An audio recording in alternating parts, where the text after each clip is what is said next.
Hey guys, welcome back to the channel. Today we're jumping into an exciting what if. What if Kurama chose Sasuke instead of Naruto? Part 1. If you enjoy this what if and want to see part 2, make sure to comment down below. Before we begin, don't forget to support the channel for more awesome content. Leave a like, subscribe, and share this video with your friends. Also, make sure to check out the description and my playlist for more amazing videos. Alright, let's get started. Naruto was, for a lack of a better word, fucking sick of everything. Everything was building up and a few thoughts had been going through his head. He found himself thinking about a very important topic for anyone in his situation. That was loyalty, not in just the sense of his loyalty, but loyalty on a whole basis. His and theirs. He was currently sitting in his old rundown apartment that had been vandalized and desecrated on the outside so many times. He remembered how his day went and it wasn't good. He had fulfilled his promise to her and brought him back, and what did he get from it? Ha. It was like his childhood all over again. He was brought back to being the demon, the one who was to blame. Everyone took his side, save for a few. He remembered it very clearly indeed. Flashback start. Naruto found himself staring up at the white room, watching the ceiling fan spin and spin, ignoring his thoughts about what happened at the Valley of the End. He was in the hospital. He looked down to see the mark where Sasuke's Chidori hit him. It didn't leave a scar though. He had always had that insane and ridiculous healing factor of his, so he knew he would be fine. He didn't know if he could say the same for Sasuke though. He did hit him with a Rasengan that was enhanced with the Kyuubi's chakra, so it was reasonable that he did do quite a bit of damage to the boy. However, nothing could prepare him for what would transpire on this day, and it would change him forever. With no going back whatsoever, he would have to make a choice. One that would be his hardest to date. Suddenly the door opened and Shizune walked in. She was instantly happy to see him awake. He smiled at seeing the Hokage's assistant. "Naruto. How are you?" she quickly asked, clearly worried. He chuckled a bit and sat up a bit more. "A bit sore, but nonetheless I'm good," he said. She sighed and nodded, then she sat down. "Tsunade was worried like crazy after seeing you in your previous condition. You look to be fairly recovered. So I will get you released, you just have to take it easy for a few days," she said. He nodded and thanked her, and she quickly walked out of the room. It was a few minutes later and she returned and smiled. "You're free to leave the hospital, just remember what I said," she said. He nodded and stood up out of the bed. He noticed his clothes were on the nightstand by it. So he quickly took them and walked into the nearby bathroom. A few moments later he walked out in his normal orange jumpsuit. He noticed Shizune had already left. He knew she had duties that needed to be taken care of. So he quickly walked out of the hospital, not thinking at all about what this day would bring and the consequences it would have on the world he knew. Before he knew it, he was already walking along the streets of his village when he heard a voice behind him. He instantly knew who it was. However, he knew she wasn't happy, but he didn't know why. "Hey you." It was Sakura. He turned and looked at her in confusion. Why was she looking at him like that? "Sakura. What's wrong?" he asked quickly. Her scowl seemed to worsen as she heard him. "What's wrong? You nearly killed Sasuke," she screeched angrily. His expression changed from confusion to annoyance quickly. She was the one who asked him to bring him back in the first place, and he was trying to kill him too. So how was he not supposed to fight back with equal force and not risk dying? "Why are you being like this? I brought him back like you begged me to, and now you're blaming me for nearly killing him. Last time I checked he was coming at me with a Chidori as well," he retorted dryly. She seemed to falter a bit, however her face contorted back to rage. However, before she could speak up, another voice came into the fray. "Even so, Naruto, you lost control of the Kyuubi and used a Rasengan at quite a close range. Not to mention the Kyuubi's chakra strengthening its power." It was Kakashi. He turned to his sensei and glared. This was starting to turn into a real shitstorm for him. "So you're siding with her? You say that I lost control of the Kyuubi, well that is true. Don't forget the fact that Sasuke was using the cursed mark he got from Orochimaru. I had no choice in the matter. It was a simple flip of a coin to me, either risk it and have a chance of being able to match him or staying calm and most definitely going in there without any sort of power-up, which would have been suicidal," he said quickly. He was starting to feel the Kyuubi trying to come out. He needed to get away from them quickly before he blew up. "I thought you of all people would take my side, Kakashi, but no. You're blind and fail to see past the fact that just because I lost control, that I'm in the wrong. You know what's also funny? I knew you liked Sasuke better. I mean, you straight up ditched me to train him and her for the Chunin exams," he roared. Both of them faltered. It seemed Naruto was getting closer to his limit and would break soon. Then there would be no going back. Kakashi tried to speak up, but Naruto already started walking away. The damage was done and he knew he couldn't fix what happened. It was already said and done. Sakura just glared at him. Naruto felt her killing intent and stopped dead in his tracks and turned back to her. "What? Got something to say?" he said through gritted teeth. Her glare just hardened. "Yeah, I guess my mother was always right. You truly are a demon," she screeched. Kakashi realized what came out of her mouth and turned to Naruto. His eyes were closed and was breathing in and out slowly. He was suppressing a ton of killing intent on his own will. When his eyes opened, they weren't the cerulean blue eyes. No, they were the red eyes that held all his pain, anger and hate. He glared at her and spoke. "You know what? I can't believe I ever thought of you as a friend. All you did was reject me and push me around or call me stupid, then fawn over Sasuke. You're shallow, and I hope you realize Sasuke can't be saved, I know that now. So I'm done, you want him so badly, next time you jump into the fray and try to convince to come back, cause I won't." He roared at her. She quickly stepped back and Kakashi knew what was done. He just hoped this didn't affect them too much, he knew that was a hopeless thought though. Sakura didn't have any words as both of them watched Naruto's retreating form. Naruto needed to calm down quickly, so he walked to the one place where he was always happy, his favorite shop. Ichiraku's. He needed some raiment too, he was starving. Before he knew it he already had a bowl in front of him, suddenly he felt someone sit next to him. It was Jiraiya. He sighed as he heard him speak. "So kid, tell me what's wrong. I know there's something that's bothering you," he said. Naruto looked up. "An argument took place between me, Kakashi and Sakura," he said. Jiraiya raised an eyebrow, he knew something was wrong now. Naruto never fought that badly with his teammates, and if he did it was over something stupid, but the look on Naruto told him that this time it was serious. "What was said?" he asked. Naruto began to recall their argument, and as Jiraiya listened, he could understand where he was coming from. "I see, Naruto, just remember, don't listen to what they think about it. Just know that you did what you had to, if you didn't who's to say you would still be here," he said. Naruto nodded to his sensei and looked at him. "Thank you," he said. Jiraiya nodded and looked up. "Now I got to go, if you need someone to talk to.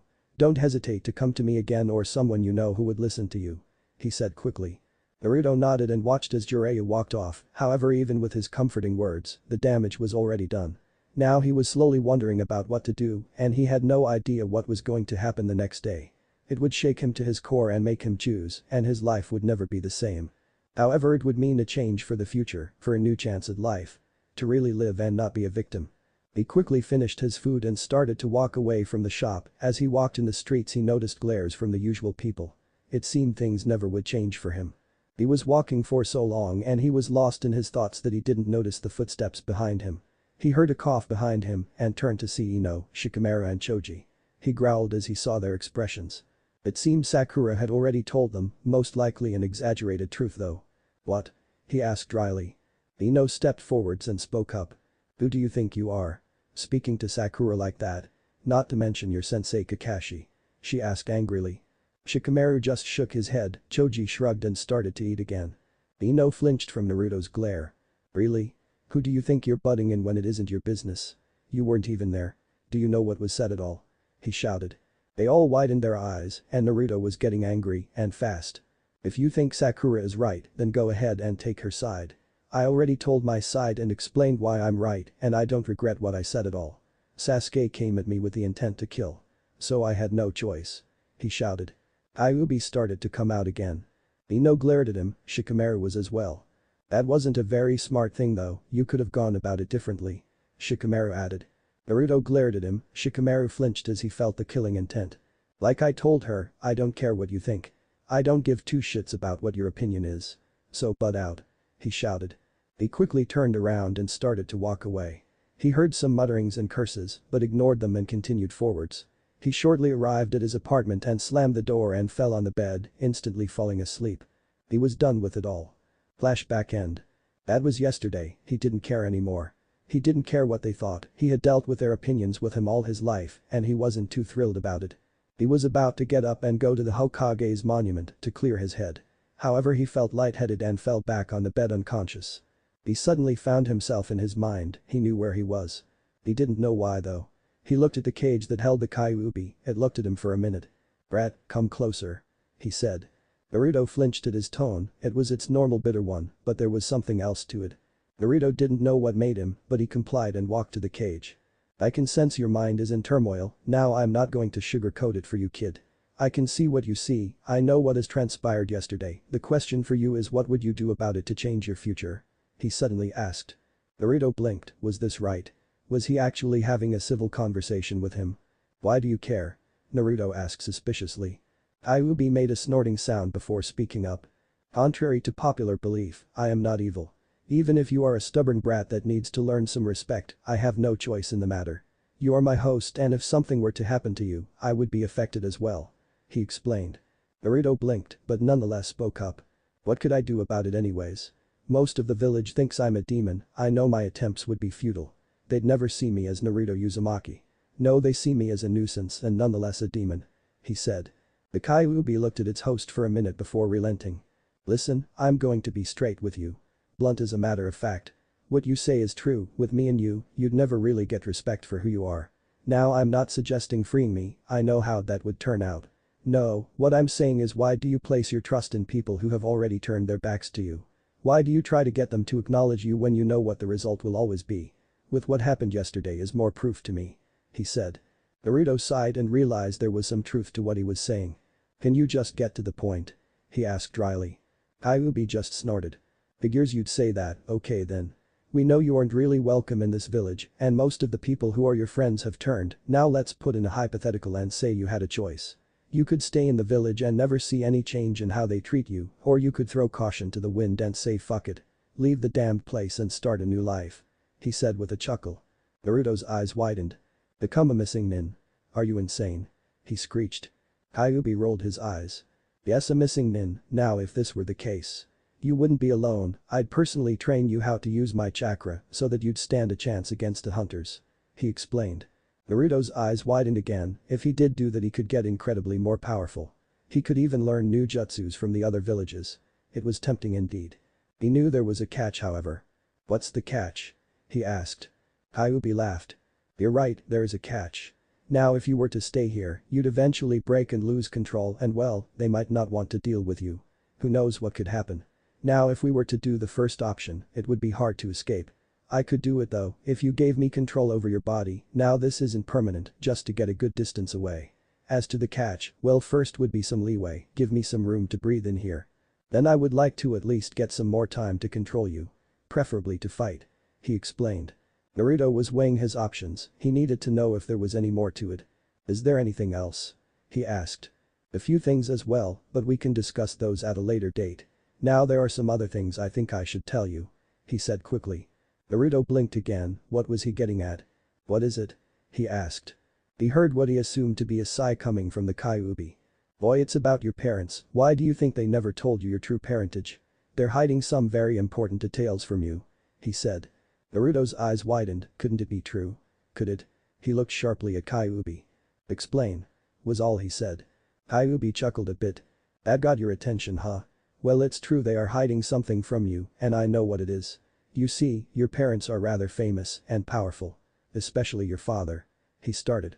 Naruto's eyes widened again and he needed to know. Who are they? He asked quickly. Kyuubi looked at him seriously. You want to know? You need to make a choice, if you knew who they were and you stayed here. It would only cause problems, now if you were to leave and then find out, you could benefit from the knowledge better. He said quickly. Naruto blinked and got angry suddenly. He was being bribed. Kyuubi was bribing him. Really? He asked dryly. Kyuubi nodded numbly. Naruto sighed and looked at him. Give me some time to think it over. He said. Kyuubi chuckled and nodded and before Naruto knew it he was already waking up. He quickly got up and started to think about his conversation with Kyuubi. Is he willing to train him and give him knowledge about his parents? That is if he followed what he said and left the village. He was tempted to do it after all, and all he needed was a little push and he would. He didn't know that the push he needed was coming and soon. Sooner than he thought. Before he knew it the sun had set and he wasn't back in his apartment yet. He was walking towards the Hokage's monument to think, he needed to decide what he was going to do and fast. He knew there were Anbu members watching him closely. There was no doubt in his mind, people were noticing the change in his attitude and would come to investigate it. Soon he was sitting atop the monument and was watching the night sky and he suddenly heard footsteps behind him. He turned around to see Kakashi and a few Anbu members. Naruto, why are you up this late? Kakashi asked curiously. Naruto didn't speak, he didn't trust himself to control himself from his boiling rage. Why do you care? He spat. They noticed his tone was bitter and unforgiving. Kakashi sighed and spoke again. Tsunade wants to see you now, there's something she needs to talk to you about. He said. Naruto didn't move, he looked up before speaking. How can I trust what you say? He muttered. Everyone heard him and wondered what he was going on about. What do you mean? Kakashi asked quickly. Naruto turned around to look right at him. All my life, I've been treated like a demon by the villagers. I'm sick of it all, now my loyalties are in question. Why am I even here when I'm lied to and being treated like I am? He asked aloud. Kakashi looked at him shocked. What do you mean? He asked hesitantly. He was afraid of the answer. Kyuubi told me he knew who my parents were, so if you knew, would you lie about it? Naruto said aloud. Kakashi sighed and looked at him. I think it's time to go to the Hokage Naruto. He said. He was avoiding the question. Naruto just started laughing. No, I don't think so. He muttered. Kakashi took a step back, what was he thinking? What was he going to do? What do you mean? Kakashi asked quickly. Naruto didn't speak at all, suddenly a red chakra formed around him and two tails formed. I think the brat said it pretty clearly. It was Kyuubi. Everyone took up defensive stances. Kyuubi was now in control. Chapter 2. The Escape and Aftermath. The night air was chilling, no words were said. However, everyone that was in the area could feel the spike in chakra and it was enormous. Currently at the scene was Kakashi, he didn't expect this at all. What have you done to Naruto? He asked seriously. The Kyuubi chuckling noise and glared at the man. Why do you care? You'd rather train the Uchiha or that pink-haired girl rather than my host. You know it's true too, remember the Chunin exams. He said dryly. Everyone was shocked at his words, for one reason. It seemed that he actually cared for the boy. Kakashi still didn't care. Why did you take over his body? He asked angrily. Kyuubi snorted and laughed aloud. I'm afraid you're mistaken, Naruto has given me control, not the other way around. I have his permission to take over. He dropped a bomb on them. They were shocked, what was going on? What was Kyuubi planning to do? Before anyone could speak up, a couple more people arrived at the scene. Tsunade, Jiraiya, Asuma, and some of Naruto's friends were there. Ino was clearly shocked at seeing the chakra, Shikamaru's eyes widened as he saw it. A crowd was gathering. Sakura arrived in time with Sasuke who still was hurt, he was wide-eyed at the sight before him. What is going on? Tsunade shouted in fury. Kyuubi turned to the fifth Hokage and chuckled.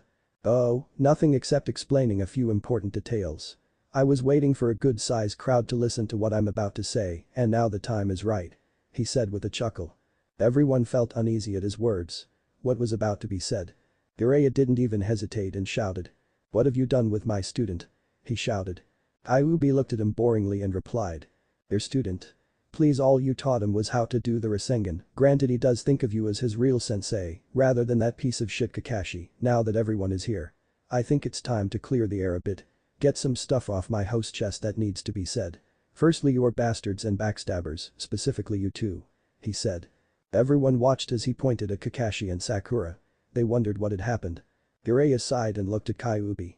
They know what they did, but that doesn't explain the fact why you're in possession of Naruto. He said. Everyone wondered what he knew. What happened? Tsunade asked quickly. Kakashi looked down and Sakura didn't even say anything, she glared at Kyuubi. Those two had an argument with Naruto and it seemed it affected him deeper than I thought. Jiraiya spoke up. Tsunade looked enraged, she stomped over to Kakashi and got in his face. What did you say? She asked furiously. Kakashi sighed and explained what went down the day before. As Tsunade heard it, she only got more angrier at him and her apprentice. She walked over to Sakura and glared at her. What right do you have to judge how he acted? If he didn't do what he did, he could have died. She shouted. Sakura glared back at Tsunade and replied back. I don't care what he thought was right. He almost killed him. She shouted stubbornly. A loud smack was heard suddenly, everyone turned to see a red mark on Sakura's cheek. Tsunade had smacked her, hard. No one expected that at all, they knew Tsunade was a mother figure to Naruto and would do anything to protect him as well, they should have expected her to do that though. I have half a mind to punish both of you for what you have caused, however we have bigger problems to deal with right now. She said aloud. Everyone turned to the chuckling Kyuubi and wondered what was going on. Tsunade, we do have bigger problems to deal with. He started to say. Everyone narrowed their eyes. How did you take over? She asked quickly. He chuckled again and replied to her. Like I told Kakashi over here before, Naruto did give me permission willingly and he and I have come to an agreement of sorts. He explained. Everyone tensed and prepared for a fight. What agreement? Kakashi asked quickly. He looked at everyone around him before speaking up. This is a day everyone will remember. On this day Naruto Uzumaki leaves the Hidden Leaf Village. He is going to crave a path throughout history starting with this day. He announced. Everyone's eyes widened. Naruto was going to become a missing nin. They all thought horrified. Everyone started to prepare their own separate ways to try to combat the Kyuubi and prevent him from leaving. I also should spill a bit of a secret that many of you don't know, it's about Naruto's parents. He said with a grin. Instantly Tsunade, Kakashi and Jiraiya all looked terrified and turned pale. He wouldn't, would he? They quickly thought. What do you mean secret? The dove was left in an orphanage. Sasuke shouted. Kyuubi glared at him and spoke up. It seems you don't think things thoroughly, do you, boy? How do you think he came into this world? The truth about his parents started on the day this village was attacked by me, granted I was under mind control by that bastard behind the mask. You see, it was covered up in an attempt to hide his true parentage and keep him out of harm's way, but fuck that.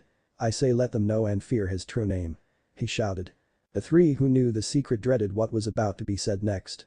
What does your true name mean? Sakura asked curiously. Kyuubi turned to her and snarled. Little girl, all those times you called my host idiot or moron. You didn't realize his potential due to the fact his real name. Granted he took his mother's name and not his father's. Time to cause a bit of chaos among yourselves. His father's surname is Namikaze. He said.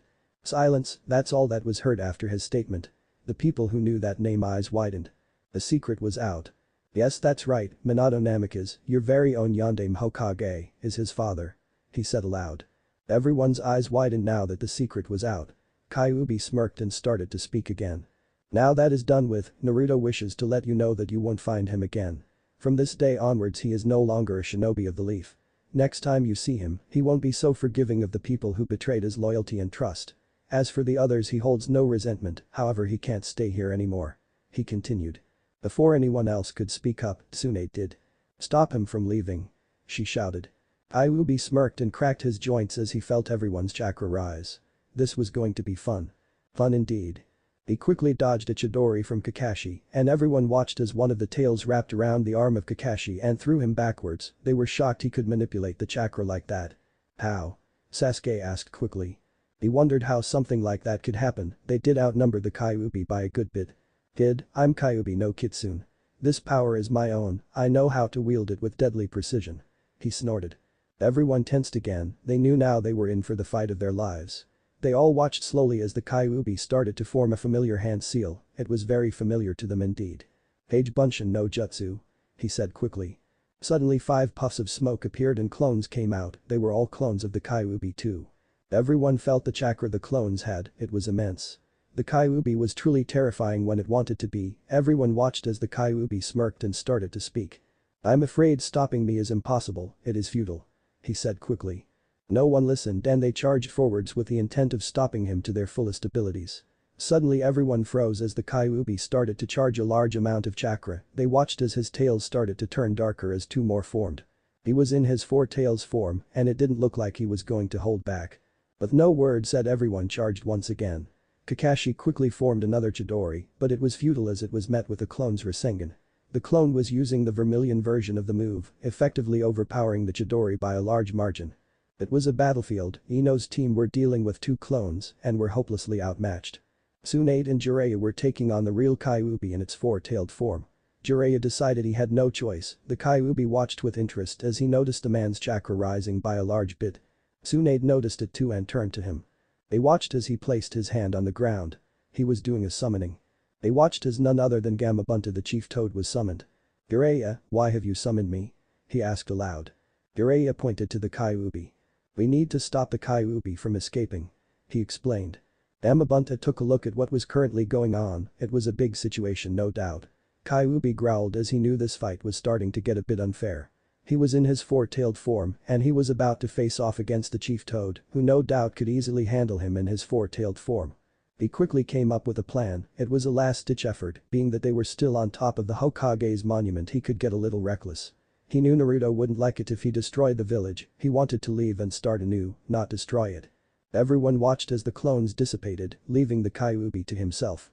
They knew he was planning something, he suddenly roared and charged his chakra even higher.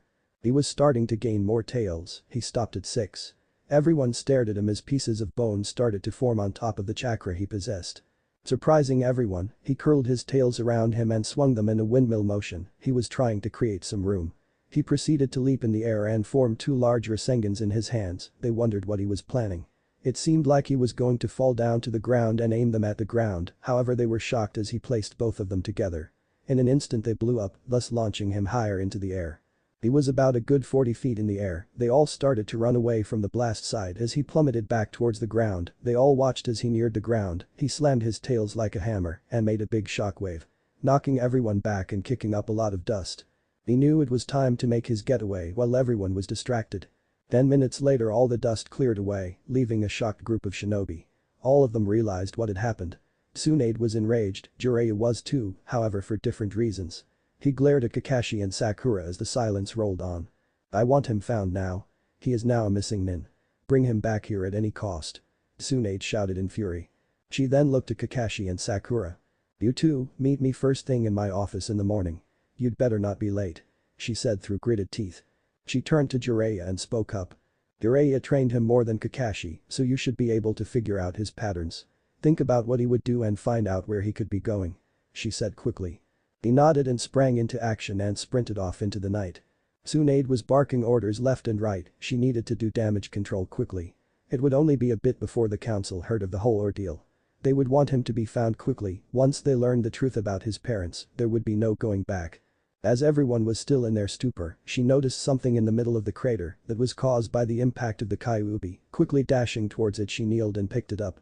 It was his headband. The hurt was now real, it dawned on her. He left and didn't plan on coming back. Scene break the morning after. Kakashi and Sakura were currently walking to the Hokage's office. They knew they were in for a rough lesson about what they did. Sakura couldn't help feeling guilty, however one thing was currently nagging her mind. Kakashi, is Naruto really the son of the fourth? She asked. He turned to her and nodded numbly. Yes, it was kept a secret for his safety. However now that doesn't matter, it is only a matter of time before the rumor spreads and the other villages learn of the truth, he said quickly.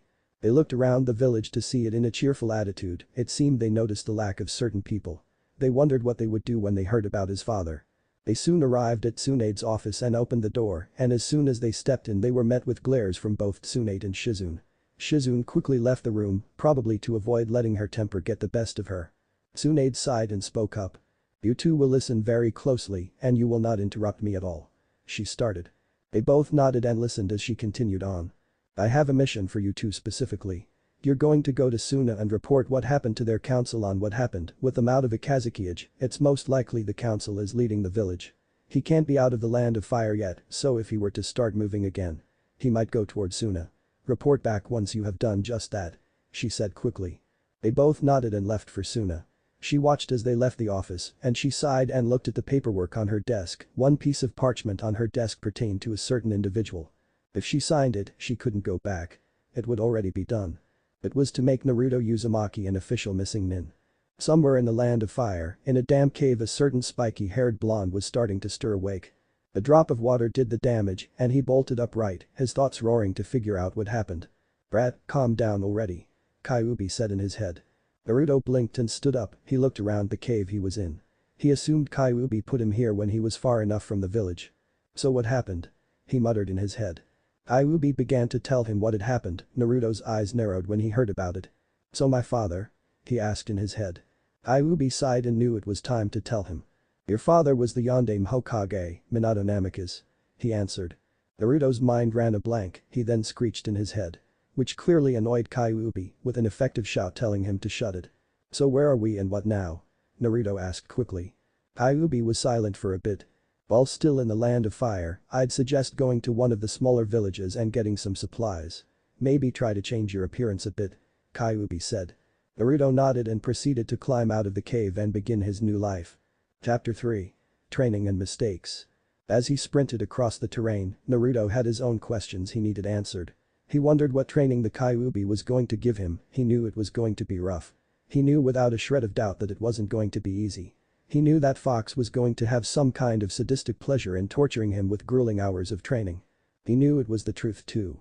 He was currently deciding what his best course of action would be, and it was about which village to go to. He needed supplies for sure. He also needed to get out of this jumpsuit, he stuck out like a sore thumb in it, he was going to get a mask like Kakashi wore, it would definitely make it harder for someone to recognize him. He wasn't about to be stupid and waddle into Suna, he had no doubt in his mind that Tsunade had sent a party there to inform him of his escape, so he couldn't risk it. So he was debating on going to Kusa and shopping there, then heading out again before anyone got suspicious of him, they were allies with Konoha after all. So he needed to proceed with caution. He also knew he couldn't go crazy with spending, granted he did save up a good bit of Ryo. However, he knew it would only last him so long, so he needed to be careful and make sure to not overspend, he needed just the essentials. So with those thoughts in his mind he raced towards his destination, he assumed it would be an hour or two before he reached it. Before he knew it, he had already arrived at the village. He needed to be careful, he couldn't stay forever, and people would know a new face. So with his thoughts in place, he walked into a general store. The clerk instantly knew he wasn't from around the village, obviously someone new. "Hi there. New to Kusaha. What can I help you with?" he asked quickly. Naruto looked at him and needed to put his words carefully. A missing nin was a very big deal. If the clerk had a tiny bit of suspicion that he was one, he could easily go to the leader of the village and report his suspicions. Naruto cleared his throat and spoke up. "I'm in need of a few supplies, firstly I need to get a change of clothes and some hair dye," he said quickly. The clerk narrowed his eyes, he obviously thought something was up. "Why dye my hair?" he asked quickly. Naruto gulped and decided to bluff and bullshit his way out. "I'm on an undercover mission from my village and can't have anyone knowing who I am or recognizing me. That's why I am not wearing my headband," he bluffed. The clerk's expression changed quickly. "Oh. I'm so sorry. Very well, follow me," he said quickly. Naruto nodded and followed him. He heard Kyuubi chuckle in his head. "Nice one kid, a piece of advice. Maybe stop at the library and get a book or two on persuasion and deception. It would be a very useful tool to have at a moment's notice. Eventually you could get so good at it you'd have a silver tongue," he suggested. Naruto blinked, that was a pretty decent point. Why not? He thought. The clerk led him to one of the aisles and it had general goods, he looked around and spotted some of the things he needed. One was a pitch black mask that covered most of his face, leaving one eye for seeing. He decided to take it. He looked at the clothes, he picked out a sleek tight-fitting combat jacket that had a good amount of hidden pockets, he smirked as he grabbed it. He could hide a good bit of stuff if the need arose. He picked out a matching pair of shorts and took a look at the hair dyes. He didn't want something that would stick out, something that would look natural if anyone asked or got suspicious about it. It was a choice between a few colors. Either red, black, a tan or a tan sandy color. He decided to go with black since it was pretty much the opposite of his bright yellow. No one would probably expect him to have black hair. Gathering all of his stuff he proceeded back to the checkout, the clerk saw the mask and raised an eyebrow. Naruto saw this and quickly spoke up. "Decided to get it on a whim, better safe than sorry," he mused. The clerk seemed to buy it and rang it all up, before he knew it Naruto was already outside. He quickly walked into a nearby alleyway and proceeded to change.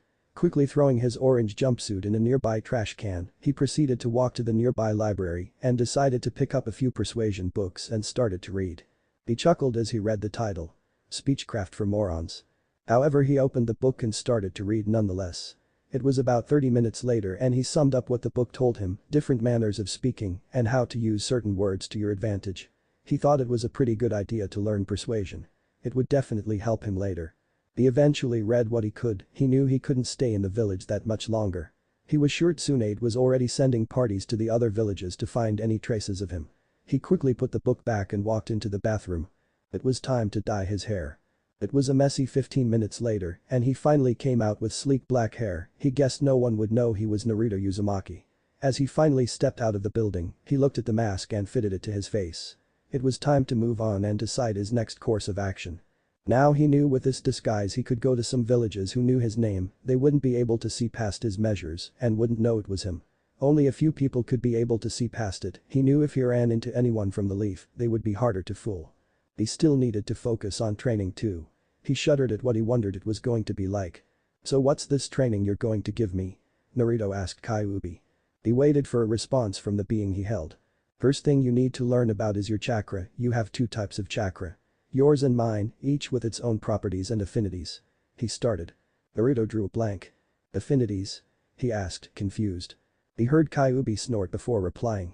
"I keep forgetting that those teachers you had at that academy barely taught you jack shit, you see there are 5 affinities.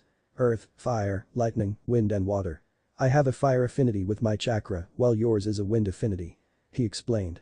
Naruto's eyes widened, then he raised an eyebrow. How do you know mine is a wind affinity? He replied confused.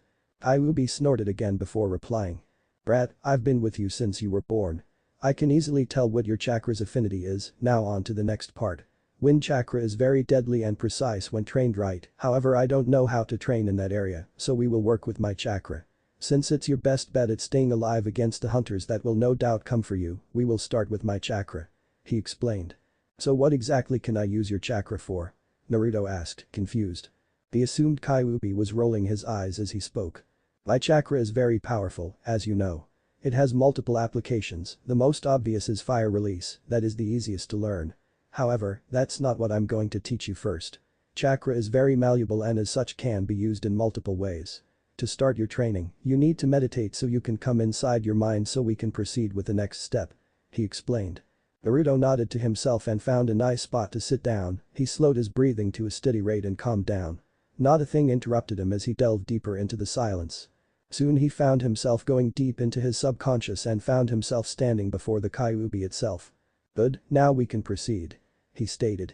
Kyuubi then held his fist out and looked at the boy. Bond our chakra together, it will be easier for you to call upon mine afterwards. He explained. Naruto nodded and placed his fist against the Kyuubi, once he did he felt a rush of power. Suddenly his subconscious started to fall apart as woke up, he looked at his hands to see no real difference. Now it's time for you to call upon my chakra, to do so. Reach deep down and pull it from the depths, search for an intense source. You'll know when you find it. He explained. Naruto hummed and focused, he felt a roaring sensation of pure flames. He pulled it forwards, and it started to ignite like gasoline was poured on it, suddenly chakra flowed like it was endless. He looked at his body, covered in the red chakra. It was like the time when he faced Neji, except it seemed more controlled and tamed. Like he could use it freely, he chuckled as he knew he could now. Now before you go crazy and test it out like no tomorrow, you need to know this chakra is like a beacon in the night. Any sensor will be able to pick up the massive spike in energy, it's my chakra after all. You need to hurry and do some quick tests and then get rid of the chakra and get the fuck away from the area. Anyone nearby will, he explained. Naruto nodded to himself, he knew what it meant. He should only use it when it is absolutely necessary. He was going to train a bit with it though, so he did get a good grip on it, at least he would know how to use it right when the time came. Okay, now with my chakra, you can use a very special property it can utilize. It's called Foxfire, and as a kitsune my chakra allows for its use. Foxfire is very powerful, it doesn't need any hand signs to use either, so it's versatile. To use it, imagine the chakra igniting and its temperature increasing. If you do it right you will summon the Foxfire. He explained. Naruto nodded and closed his eyes, then started to concentrate. He started to feel his hands get hot, he concentrated even more on that sensation, and it felt like they were burning. He opened his eyes to see them covered in golden flames, he could tell they were very powerful. Doing an experiment he wondered how they could be manipulated, he quickly noticed it was tougher than he thought. He was about to make the flames swirl around him like a cloak, however that was really all he could do. He needed more practice. That is good enough for now, as you must have noticed the fire is very difficult to manipulate. Once you get the hang of it, you'll be able to do quite a bit with it. Kyuubi said quickly. Naruto nodded and let his chakra fade, once it did he took a look around. No one was around, so he knew it was okay to start to move again. He needed to think of his next course of action. He was thinking of making a pit stop to Suna and recon to see what was going on there and if anyone knew his whereabouts. He needed to have some kind of information on what was going on in Konoha, so Suna it was. If you're going there, make sure to stay under the radar. I have a feeling we're gonna hit an obstacle soon. Kyuubi said. Naruto hummed to himself and nodded to Kyuubi's advice, he began again towards his next destination. He knew Suna was about another 5 hours from where he wasn't in a hurry though. So with that in his mind he set off at a nice pace. Scene break with Kakashi and Sakura. The two of them stood at the gates of Konoha, ready to depart to Suna. Kakashi looked at Sakura and spoke up. Are you ready? He asked. She nodded and both of them started. Kakashi knew this trip was going to take most of the day to make it, he wasn't in a hurry either. However he didn't know something would cause him to rush. It was about 3 hours later and they weren't even out of the land of fire yet. It was until they felt a massive chakra spike, Kakashi and Sakura looked at each other quickly. Was that Naruto? Sakura asked quickly. Kakashi hummed and replied. Most likely, who else do we know that has that kind of chakra? I'd say that was him starting to use the Kyuubi's chakra more. He mused. Sakura's eyes widened. She looked to where the source was coming, anyone in the area could feel the massive chakra he was using. "Let's hurry," Kakashi said quickly. Sakura nodded and they both sprinted towards where they felt the chakra. It was about 15 minutes later and they arrived at a clearing, however it was deserted. It was obvious that someone had recently been there though. "We just missed him," Kakashi cursed. Sakura looked around to see anything to point his direction he was going. "Any ideas where he could be going?" she asked. Kakashi sighed and walked to a spot where it was barren. It was obvious the chakra made an impression on the ground.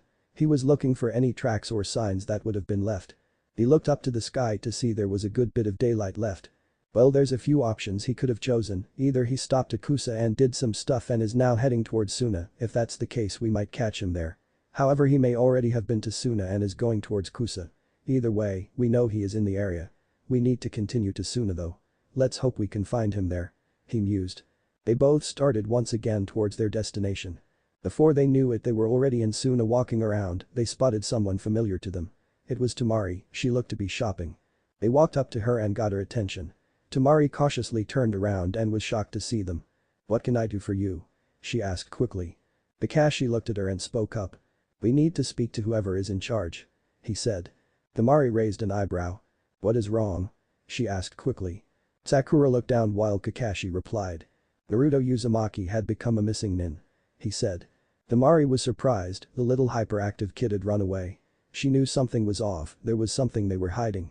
"What caused the run to run away?" she asked, confused. She knew something had happened, Kakashi knew he couldn't spill the secret of him being the Nine Tails, it would only cause chaos among them. "The long list of things that needed to be fixed, now we believe he isn't going to give anyone a chance. We think he may be coming to Suna," he said quickly. Tamari sighed and spoke up. "Okay, I'll take you to the council, since our Kazukiage died from Orochimaru, a new one hasn't been appointed," she said. They both nodded and followed her, soon they arrived at a building and entered it. Tamari sat outside the building thinking about what could have caused such a change in the boy to make him become a missing nin. She drew up a blank, she knew he practically loved the village. So why would he forsake it and desert it? She thought quickly, she had no idea just how much he had changed and wouldn't go back at all. It was something obvious to her, she knew he was going to change. However, she didn't know just how much he would. She was interrupted by a strange feeling, like she was being watched. She looked around to see no one, yet the feeling still remained. She hesitantly took out her fan and looked around, that's when she looked up and noticed someone was watching her or the building for some reason. She couldn't make out the appearance, with no hesitation she hopped on her fan and used it like a glider, sending her upwards to the roof where the boy was.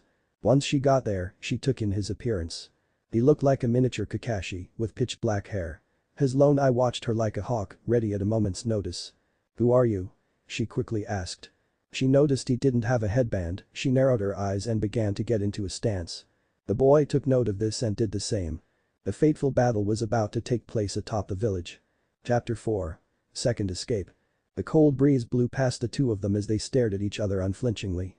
Tamari had no idea who this was, she thought for a second it might have been Naruto, but Naruto didn't dress like this and didn't have black hair. Oh, how wrong would she be when all the secrets spilled out? She looked at him closely as he did. "Who are you and what are you doing here?" she asked quickly. He didn't answer, he feared a bit that if he spoke, she might recognize his voice. He knew Kakashi and Sakura were still in Suna as well. So he couldn't get reckless and cause a massive scene that would no doubt attract unwanted attention. "I'll give you one more chance to answer me. Or I will beat it out of you forcefully," she shouted angrily.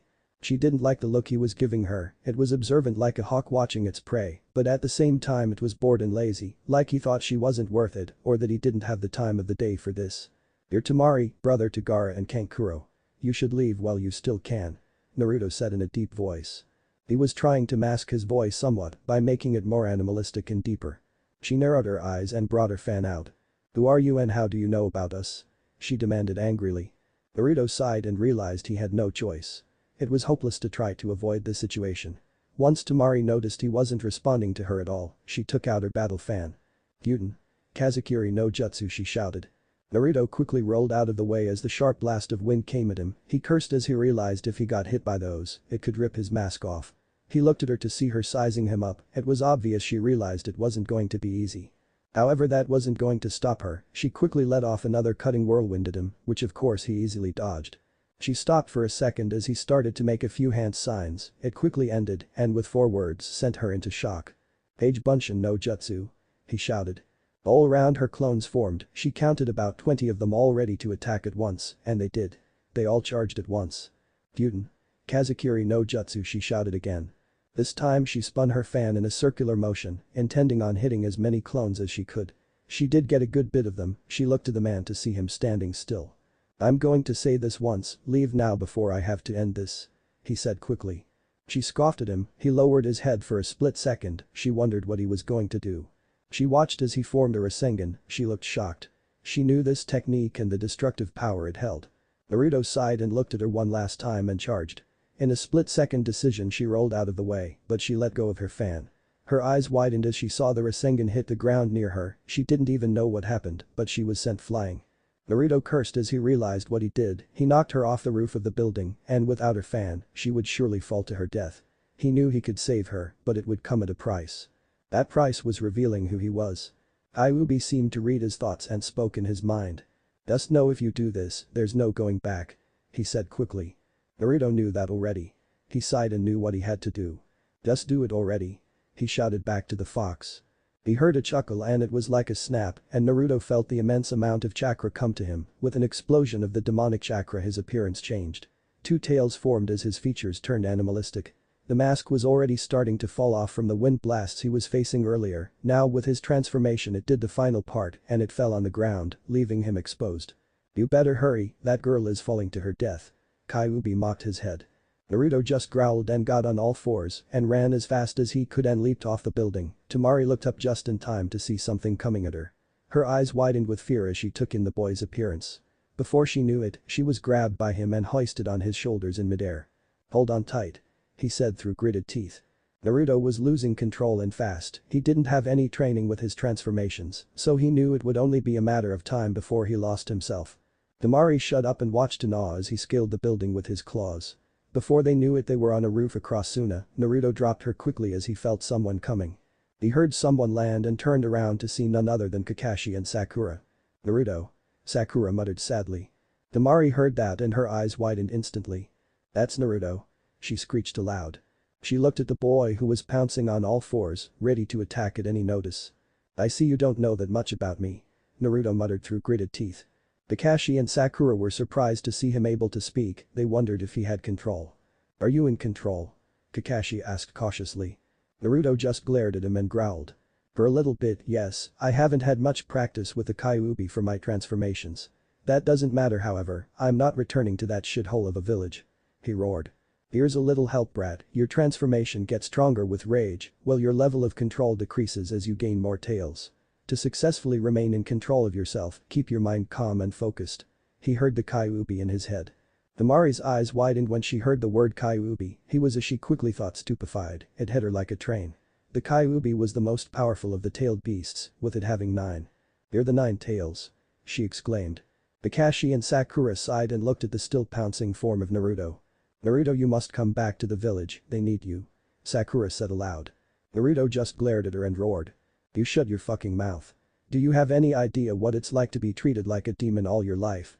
Tell me, what did you ever do to help me in my times of need? He shouted angrily. Temari's eyes widened once again, Gaara and him were so alike. She knew that was the main reason Naruto got through to him. They were both considered demons by their respective villages. Kakashi sighed and realized there was no getting through to him, they would have to subdue him. That is if they could. Sakura, watch out. This is going to be a tough fight, Naruto will fight more animalistic and more unpredictable. Don't let down your guard. He said quickly. Sakura just scoffed and spoke up. You're right, even if he is powered up with the Kyuubi, me and you can take him on. She said foolishly. Kakashi was about to speak up but noticed Naruto had vanished. He quickly turned to Sakura and looked above her to see him already in midair with his claws aimed at her. He quickly dashed and pushed her out of the way just in time to hold out his hand and grab the clawed hand that was aiming right for her. Kakashi couldn't believe it. How did he get so fast? He wondered. He wondered how powerful the boy could truly become, he was under Kyuubi's own tutelage. He had no doubt Naruto would eventually become a force to be reckoned with. However, a part of him wondered if that was good or bad. Sakura looked fearful at the way Naruto ruthlessly attacked her and Kakashi, it was obvious he was going to do everything in his power to keep them from bringing him back to the village. Kakashi managed to throw him off, he looked at him wearily as he got back. Quit while you are at it, you have no chance now. I will only grow stronger from now on. Naruto raged. Temari wondered what was driving him to be like this. The boy she knew as Naruto Uzumaki was nothing like this. He was a happy and joyful kid, not a rageful monster bent on something like this. "Naruto. Why won't you come back?" Sakura screeched, she had tears in her eyes. Naruto saw this and closed his eyes. Suddenly a wave of chakra exploded from him as another tail formed. "You have the audacity to ask me that after what you two did. Remember what both of you said to me that day. Both of you have no idea what I felt after all of that. No one even tried to come to my side to see what was wrong. Only Jiraiya was able to see that something was wrong. Then I find out about my parents from Kyuubi and I think to myself, who can I trust? This is your final warning, leave now and don't try to find me again. I will never return to that village." He roared angrily. Temari looked sad at what she heard. It wasn't on a whim that he left. No, it was from all the clashing thoughts he had about his reasons. Then he found out about people lying to him and it only shoved him further down the path he was on now and there was no turning back now. She could only wonder what they did to him to make him like this. She also wondered what the others did. She knew if he would have a hard life. "Please Naruto. Everyone wants you back," Sakura said aloud. Naruto scoffed and glared at her. "Enough. Go back to your Sasuke that you wanted back so much. I did bring him back for you, didn't I? Then you turn your backs on me and say I almost killed him, please bitch." He used that cursed mark with a Chidori. "It's time to end this," he said quickly. Both of them tensed as he started to form a familiar hand sign. "Page Bunshin no Jutsu," he roared.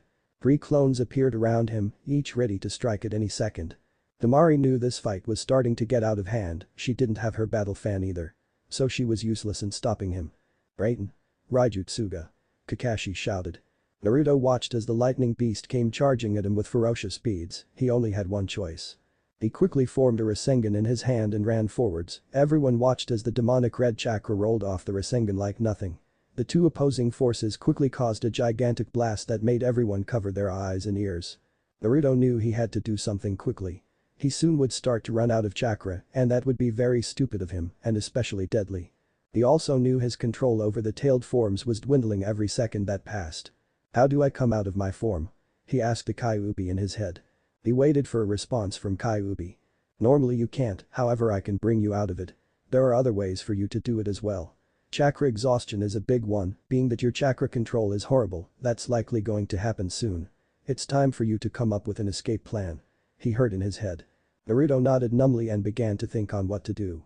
He suddenly came up with a plan, time to put it into motion.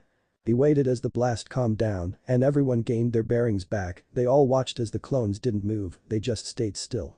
"Page Bunshin no Jutsu," Naruto roared even louder this time. All around them clones appeared on the roof, Kakashi and Sakura quickly put up their guards as they saw the clones. Temari wondered what he was going to do, each clone looked at them with clear intent. They all looked at the clones to see them start to glow a golden color, it was some kind of fire. What is that?" Sakura screeched. Kakashi didn't know, he knew it was some kind of fire. He knew that it was powerful also. "I don't know exactly, but it is a kind of fire that Naruto must have learned how to produce," he mused. Everyone covered their eyes once again as the flames got brighter suddenly. It was starting to get intense, the heat was getting very hot as well. They suddenly heard a few scraping noises and what sounded like someone getting punched over and over again. What they didn't know is that the clones had used that moment to blind them to slingshot the real Naruto out of the way. He was already climbing the wall to get outside and into the desert and head to his next destination. Back where the fight had taken place, the blinding light had disappeared along with Naruto and his clones. Kakashi and Sakura were completely dumbfounded that he escaped. "How?" Sakura muttered. Kakashi didn't even respond and looked up to the sky and sighed, it was time to report to Tsunade. Temari on the other hand was feeling a lot of emotions, the main one was anger. Why did they insist they needed to get him back when they knew he wasn't going to come back? She quickly thought. She was also feeling sorry for the now missing Nin, it was obvious he didn't want to come back and they weren't going to stop trying to do just that, which would only anger him more. She started to wonder where he could be going. She knew soon he would become stronger than anyone could imagine, she wondered the next time they would meet. She knew it wasn't going to be for a while. "Thanks for leading us to the council, Temari, we must report back to the Hokage now," Kakashi suddenly said. Temari had to ask a question. "What are you planning to do with Naruto?" she asked quickly. She didn't flinch as Sakura glared at her, Kakashi just sighed and spoke softly. "To tell you the truth, I don't know. It's up to Tsunade if she wants to pursue him. However I know it's futile, he won't come back," he said. Sakura gasped and looked at Kakashi. We can bring him back. She argued. Kakashi just shook his head. The damage was already done to Sakura, Naruto's path is his own now. We wouldn't be able to get through to him, especially after what happened. He said softly. Sakura went to speak again, however she shut her mouth as she realized he was right. Both of them nodded to Temari and began their journey back. Scene break near Konoha. Two figures stood atop a tree branch looking over the village hidden in the leaves. One was looking stoically at the village he once called home. The other had a thoughtful face that resembled a shark. These two were watching for any signs that could lead to a certain someone's whereabouts. He left the village about 5 days ago, correct? The man with the sword on his back. The other didn't reply just yet, he was staring at the village for a good bit. That's what the rumors say, kiss him. He said. Thisum looked at the village hidden in the leaves for a good bit. The man beside him stood up and turned around. Our spies say he was seen in Suna not too long ago, if he was spotted he could have already left. Let's see if we can intercept him. He said. Thisum nodded and stood up. Let's go to Itachi. He said. Both of them sped off in the direction they were hoping to find their target. Both of them stopped suddenly when they saw something that intrigued them greatly. It was tracks and they were fresh, Kisum bent down to inspect them a bit closer. Someone was here very recently, they were clumsy too, like they were tired. He mused. Itachi looked around to see if there were more of them, he saw some. They were heading in the opposite direction they were going, away from Suna. Do you think the Jinchuriki left Suna and headed to a new destination? Kisum asked quickly. Itachi gave an affirmative grunt. Naruto is crafty, but he is dense and sometimes stupid. Something tells me we need to proceed with caution, if he escaped both Suna and Konoha, then there's something we don't know. Itachi said. Thisum thought about it for a moment and knew from what he heard about the boy that he was indeed crafty. He was a prankster after all, and he couldn't doubt that there was definitely something they didn't know if he escaped from both villages. You're right, his tracks though. If I think where he's going is right, we may have a problem. Kisum said suddenly. Itachi turned to him with a confused glance. What? He asked, confused. Kisum looked at him and replied. I think he is headed towards Kumo, if he gets there. It will be a lot harder to find him. He said. Itachi sighed and realized that was the truth, Kumo was pretty big and it would take a while to find him if he was headed there. Well, let's not waste any time and let's see if we can catch up to him. Itachi said quickly. Kisum nodded and they both sped off in the direction the tracks led. Chapter 5. One down, one to go. Naruto sluggishly walked under the canopy of the forest he was currently in, if he had to guess he was at least a day from the land of lightning. He nearly escaped from Suna and it took, if not all, most of his chakra to do so. So what's your plan? He heard the Kyuubi ask in his head. Naruto was silent for a good bit, he was thinking on his next course of action. He was on his way to Kumo, but when he got there then what? That was the missing detail in his mind, he quickly decided he would cross that bridge when the time came. He was startled when Kyuubi suddenly spoke up. Kid, keep moving and don't stop at all. He heard. Naruto wondered what he meant by that, what was going on. He quickly thought. What's the matter? He asked in his head. Kyuubi was silent for a good bit. We're being followed. He replied. Naruto instantly tensed, he thought he already got away from Suna. Who was following him? Those thoughts were running through his head like a speeding bullet. Who is it? He asked cautiously. He couldn't fight right now, so he needed a place to hide out for a while. He needed to rest and get his strength back before he could take on someone. Don't know exactly who, but I sense 2 distinctive chakra signatures that are coming towards us. He said quickly. Naruto nodded and stood up straight, he needed to conserve what little chakra he had left, so fighting them was out of the question, even with the Kyuubi's chakra, it would still be a tough fight with it being 2 against 1. He however had a plan. I'm gonna call on your chakra some, I'm gonna try to confuse them with shadow clones. Make them spread out while making obvious tracks. He said quickly. Kyuubi was silent for a good bit. You'd better hurry, they're coming closer. He said finally. Naruto nodded and started to call on the chakra, he only wanted a little bit. Only enough to make 4 or 5 clones. As the familiar red chakra covered him, he started to form the hand seals. Page Bunshin no Jutsu. He shouted. 4 clones appeared in front of him when Naruto finished giving orders. They all nodded and split up, making as many tracks as they could, purposefully making obvious that anyone could see them. Naruto then decided to take a detour, he quickly thought that they might have known where he was headed. So his 1-day trip turned into a 3-day trip. He knew what he just did would confuse them a bit and give him a window to get a good distance away, however he needed to find somewhere he could rest soon, the nearest village that he could go to was Yuga, so he decided that was where he would head for right now. Where he was right now made Yuga about a couple hours away and he could make it if he really wanted to, but he was still exhausted. So he opted for looking for something hidden so that his chances of being discovered were slim. He also preferred something that had multiple escape routes. If the need arose he could use them. After about 10 minutes of searching, he found a spot that was covered by dense trees and a cave that had an overhang. He didn't know how far the cave went and what was in it. He didn't want to go exploring either, settling down in an enclosed area by the cave. He began to make a small fire pit. He wasn't going to light it yet. He needed food, so that meant only one thing. He was going to have to hunt for it. That was one thing he never had to do, so this was going to be a trial and error type thing for him. However, he wasn't going to fail. Use your chakra to enhance your senses, use your senses to find an animal, and kill it to get food. He heard suddenly. Naruto blinked quickly after hearing that. Huh? He muttered confused. The assumed Kyuubi was rolling his eyes. Consider this your next lesson, chakra is very malleable as I've told you before. As such it can be used in quite a different number of ways. Chakra can be used in a single place to strengthen that area, as such it can be used in a multiple of ways. That boy with the dog used his chakra to enhance his smell during the fight with you. You can do the same if you learn how to. Kyuubi explained. Naruto listened as Kyuubi continued on. There were also different types of chakra, one could very well solve this problem you're having. It's called senjutsu, it is the natural energy that you mix with your own chakra. People who utilize this chakra are called sages and they enter a mode called sage mode. He continued. Naruto blinked and spoke up. How do I use senjutsu? He asked. Kyuubi chuckled before replying. To learn how to use senjutsu requires three things, one is sensing the natural energy, then you must let it gather around you by meditation. Then finally you must learn to mix it with your own chakra. He explained. Naruto knew there was something else that he wasn't telling him. What's the catch? He asked quickly. Kyuubi chuckled and replied. There is a catch, you see those toads have a special oil on their mountain that makes it easier to learn how to use the natural energy for sage mode, since we don't have that luxury. It will be twice as hard to learn it, it's not going to happen overnight. He explained. Naruto sighed as he heard the Kyuubi, he knew it was going to take a while to learn to use senjutsu, so he needed to figure out a time when he could start to meditate and learn it. After all, he was being chased and was currently a missing nin, so senjutsu would have to wait. Is there anything I can do to help find an animal to kill it so I can get food? He asked quickly. Kyuubi was silent for a while.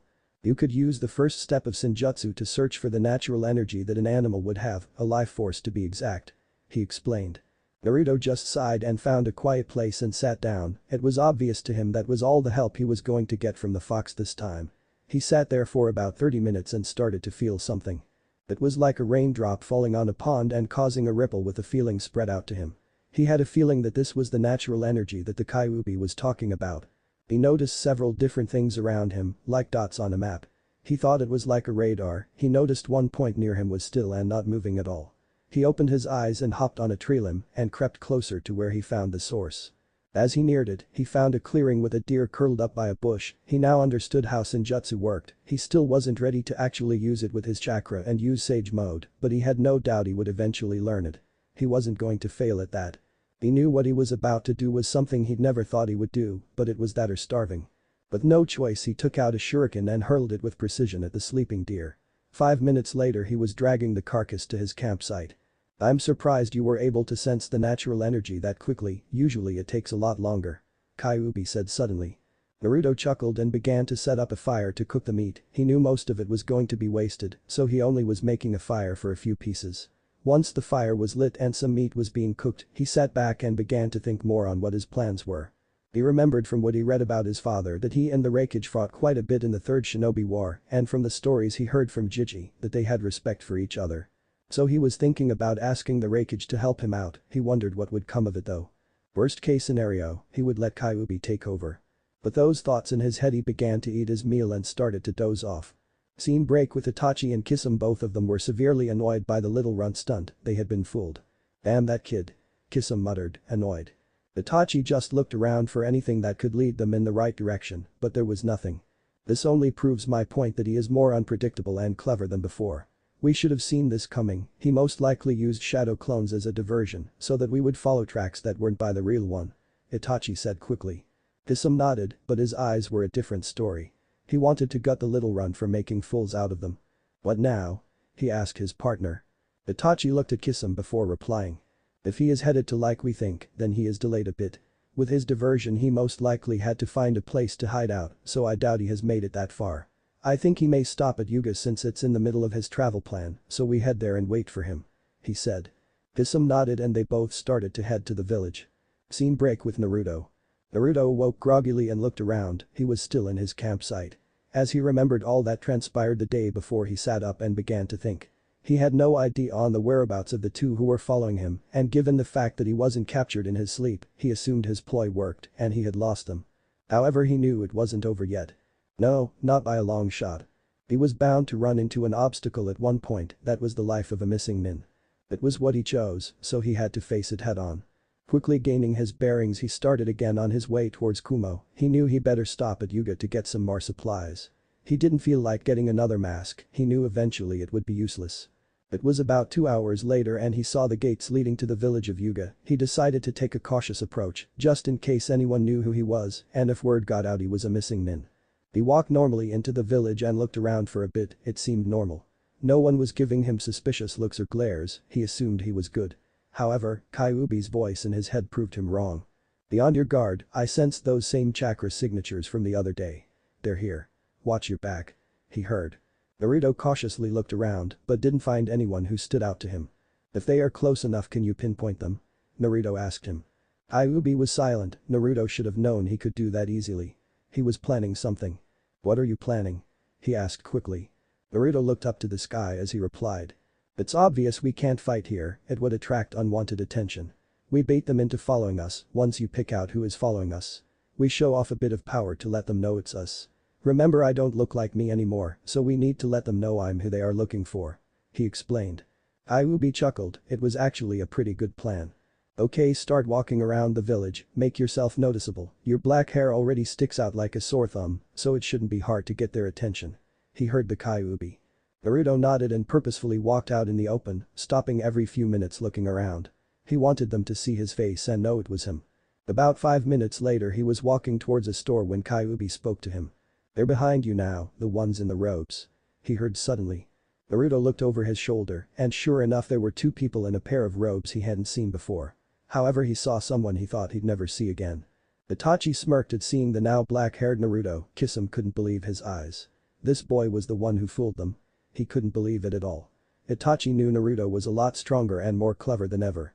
Naruto gave them the finger and dashed towards the gate and into the wilderness. Kisame almost raged right there as he grabbed the handle of his sword. "Calm down, Naruto is being cautious, no doubt. He wants us to follow him and take the fight outside this village. He was always clever, after all he was a prankster," Itachi said suddenly. Kisame sighed and let go of Samehada and looked towards where Naruto went. "Let's go already," he said quickly. They both left the village to find Naruto sitting atop a tree limb. He had a devious grin as the two appeared. "Nice of you two to join me, huh?" he joked. Kisame glared at him, Itachi just sighed and spoke. "I must say, Naruto, you're no longer the same boy that lived in that village. You've become someone new," he said. Naruto chuckled at his observation. "You're damn right," he said with a grin.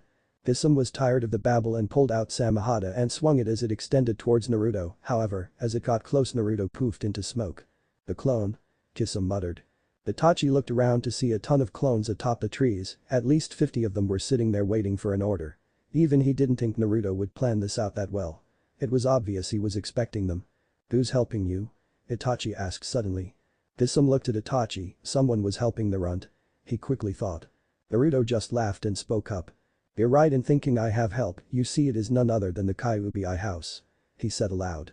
Both of them tensed, they hadn't expected that outcome. The Kyuubi was now something that made them rethink their plan. If he had been training with the nine-tailed fox, he was more powerful than before and he would know this was coming, so he would have time to prepare. Naruto on the other hand, knew these weren't easy opponents whatsoever. His best bet would be to separate them and have clones keep the other busy while he took care of the other one. He didn't know how though, he had no idea how to separate them for a good bit. Kisame could take on, however Itachi was a different story. The fact he had the Sharingan made that fact only more concrete. "You take care of Kisame first and then I'll take over and force Itachi to retreat," he heard suddenly. Naruto nodded and began to go to work. Suddenly every clone that was perched on the trees jumped down and charged at them, Itachi just dodged and jumped in the air. Quickly forming hand seals he shot off a fireball towards the ground, it took out a few clones. Most of them jumped back to avoid it. On the other hand used Samehada in a whirlwind motion, however he wasn't paying enough attention as the real Naruto dashed towards him and delivered a haymaker to his face. Naruto used that moment. Kisame was stunned from the punch and delivered a knee to his gut. Kisame didn't even realize what was going on until he felt a massive wind pressure. He looked to Naruto to see him holding a Rasengan and it was aimed at his chest. It was very close too. It was too late. Rasengan! Naruto shouted. That was when Kisame was sent flying into a tree. He was barely conscious. He sluggishly got up and was standing still. Itachi looked at his partner and sighed. He knew this was bound to happen. Naruto looked at the sword on the ground and smirked as he picked it up. As he did, both Itachi and Kisame's faces lit up in pure shock. How? Kisame stuttered, stupefied. Itachi couldn't believe it either. What do you mean? Naruto asked, confused. It was just a sword, right? He was confused. Samehada is a sentient sword, it picks its user. Most of the time spikes erupt out of the handle when someone who isn't worthy to wield it picks it up. Obviously it hasn't rejected you, I wonder why. Kisame explained. Naruto looked at the sword and sure enough, he wasn't being rejected by it. However he felt it sapping at his chakra, little by little. It was the trade-off though, he knew it came with a price. It saps your chakra, right? He asked. Kisame nodded. Naruto wondered if the Kyuubi had something to do with it. Maybe since I'm a Kyuubi, it likes my insane chakra reserves. He mused. Suddenly Itachi dashed forwards at blinding speeds. Naruto barely had enough time to put up the sword to block. As Itachi's fist met the blade he stepped back. Naruto was starting to call on Kyuubi's chakra. His body suddenly started to glow a bright orange. Itachi widened his eyes as the golden fire swirled around Naruto. What is this fire? He asked quickly. Naruto chuckled before replying. It's called Fox Fire, it is a fire usable by kitsunes. As such the Kyuubi is a kitsune and his chakra allows me to use it. As you've probably already noticed, it is very powerful. He explained. Itachi backed up and re-evaluated his opponent. This was another unknown variable he hadn't expected. Suddenly Kisame stood back up. Naruto looked dryly at him. Really, you want more? He asked dryly. Kisame didn't even respond and charged. Naruto held Samehada up to block again. He knew this fight was about to end quickly. If he could just get Kisame down for good, then the Kyuubi could take over and take care of Itachi. Kisame was pretty much already dead. With no water around to use him, he was useless without Samehada. With a swift motion Naruto swung the sword and it extended towards Kisame, piercing right through his chest. Ironic, isn't it, killed by the very sword I wielded? He muttered as he fell on the ground. Itachi sighed and looked at Naruto. It's time to finish this. He said.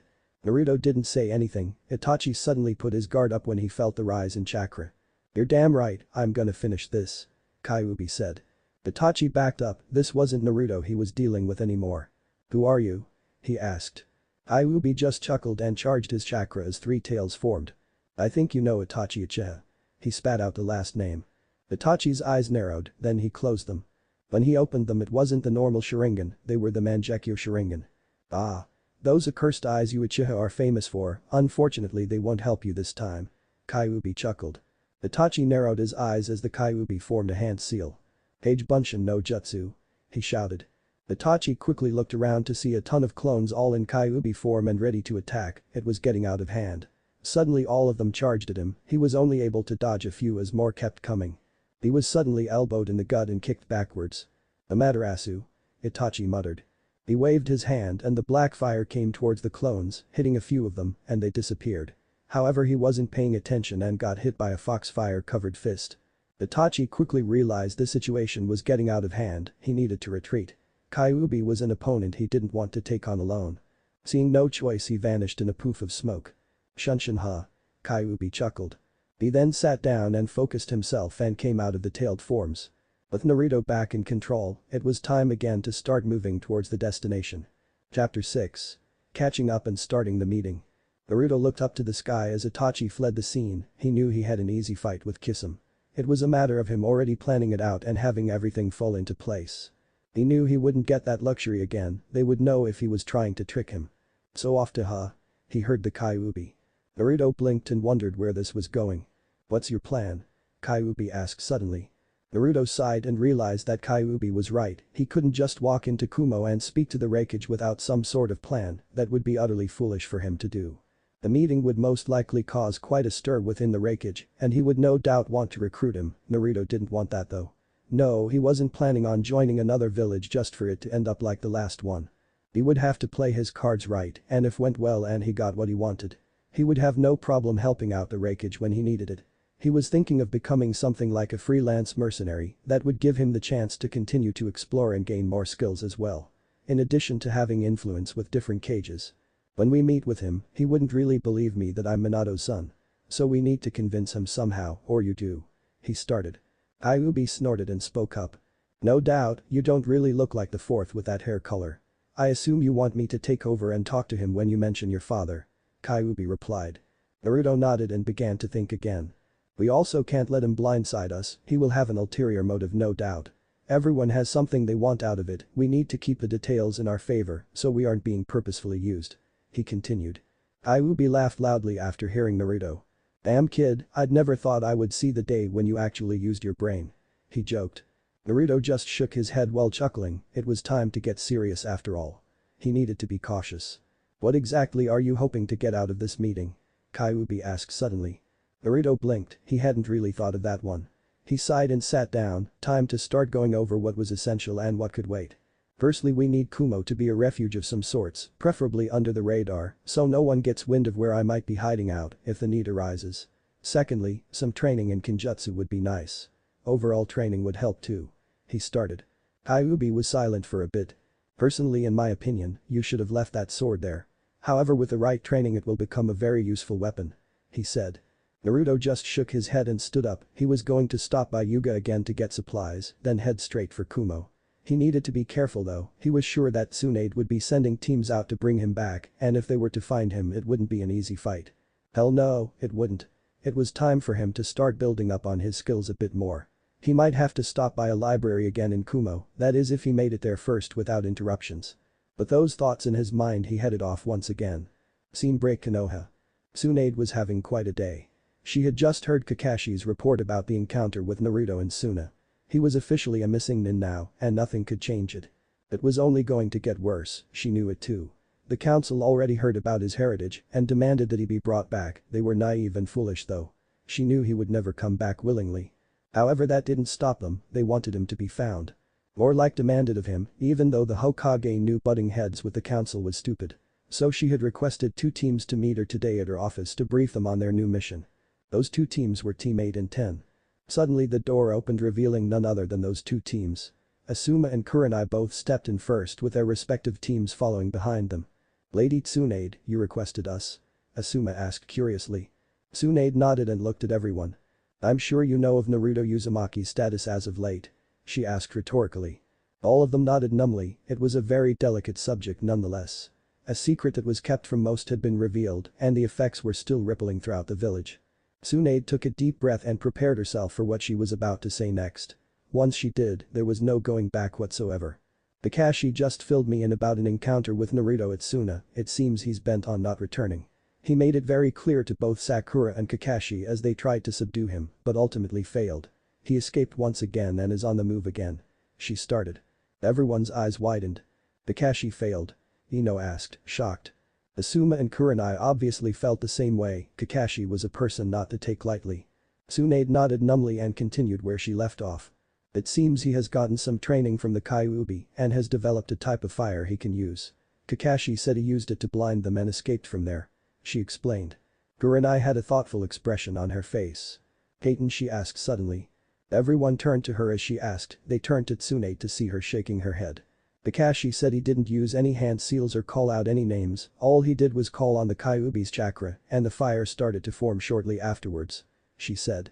Everyone was perplexed by that statement, if that was true, it meant he was obviously growing stronger and had very useful stuff at his disposal. Also that fire was very powerful, if it didn't use his own chakra and wasn't a Kaiten, it was obviously something they needed to watch out for. Your mission is to do the same thing Kakashi failed to do. Subdue him, not kill him. We need him back here, now that everyone knows he's the son of the 4th Hokage, the council is foaming at the mouth to get him back. She explained. Everyone nodded, they wondered how this would all plan out.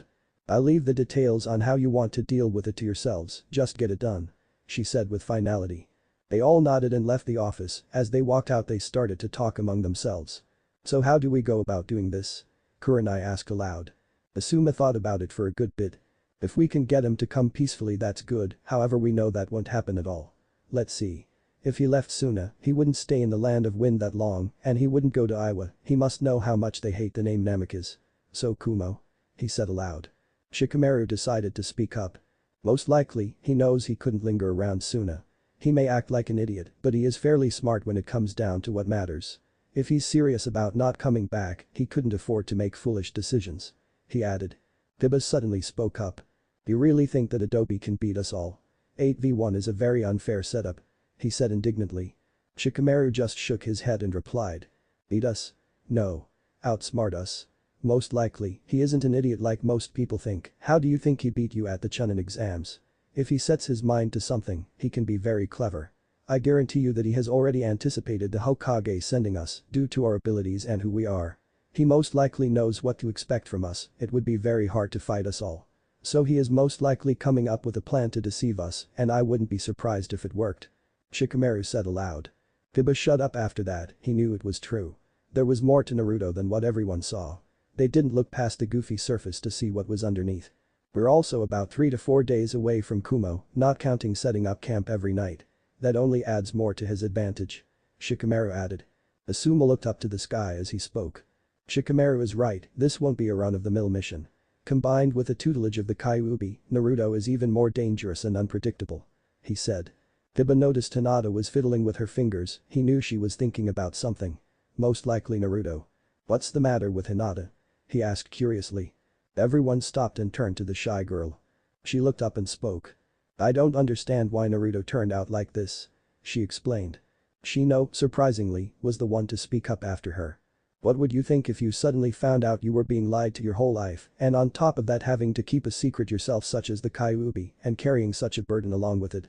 No wonder he finally snapped from it all. He said quickly. Everyone turned to him as he spoke. They were shocked he would come up with that answer. However, they knew it was the truth. Kurenai turned to Kiba to ask him a question. Kiba, you should be able to track Naruto by his scent. She asked. Everyone turned to him, waiting for his answer. He thought about it for a good bit. It was possible. It's possible, his scent may have changed, depending on what he does to keep himself from not being recognized. We know from Kakashi's report he changed his appearance quite a bit, so we know it's going to be hard to find him. To track him I would need something to start off with, so I know what scent to look for. He answered. Shikamaru looked in thought for a moment. Like a piece of cloth or something. He said. Kiba nodded and spoke up. A piece of his clothes would be perfect. He replied. Before anyone knew they were breaking into his old apartment to get just that, as they did Kiba finally got what he needed and they were heading out to the gates of the village. So how should we go about doing this? Asuma asked suddenly. Shikamaru spoke up quickly after that. I think we should stay together, with all of us. It's harder for him to get away. With Kiba's tracking we know that we can find him. All of us have our own specialties and techniques, and if we use them together, we have a better chance. He said aloud. Everyone nodded and they began on their way towards the land of lightning. It was the day after when everyone was continuing on towards Kumo. They had recently entered the land of hot water when Kiba stopped suddenly. Kurenai was the first to notice it and looked at him confused. What's wrong, Kiba? She asked suddenly. Everyone turned to him as Akamaru and him were sniffing the air. It seemed he caught something. However, it wasn't Naruto's scent. I smell a dead body, it's foul like it's been sitting there. He said suddenly. Everyone widened their eyes as Akamaru started to bark and run into the woods. Kiba took off and everyone followed him. The dead body meant one thing, there was a fight between 2 or more people and someone paid the ultimate price. Their life. Everyone stopped shortly after to see a body lying face down in the dirt. It was wearing robes that none of them recognized. They were all cautious as Asuma rolled the body over. They were looking at the dead body of Kisame Hoshigaki. Hey, I recognize this guy, he's in the bingo books. Kisame Hoshigaki, a S-rank missing nin, known as the monster of the hidden mist. Asuma said suddenly.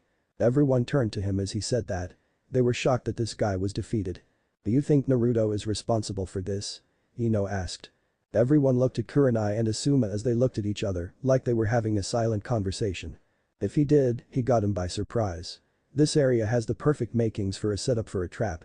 Looks like he walked into it, his sword is gone too, Naruto most likely took it as a prize, and it would be a very useful sword to wield. Asuma said suddenly. Shikamaru looked in thought for a second. What sword? Kiba suddenly asked. Everyone else wanted to know that as well.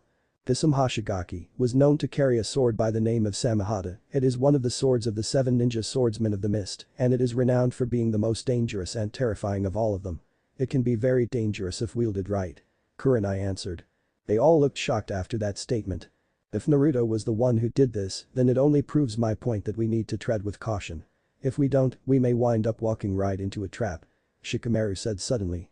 Everyone nodded and looked around for anything that could lead them in the right direction. Ino kneeled near the body to examine it. The wound isn't fresh, the blood is already dried. This was done a day or two ago. It's been laid here ever since, she said. Everyone sighed as they realized what it meant. He was a good bit ahead of them. They needed to catch up quickly. We better get back on track, Kiba said.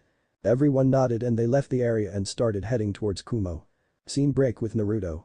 Naruto was close to Kumo, about an hour or so if he walked. However, he was going at a faster pace.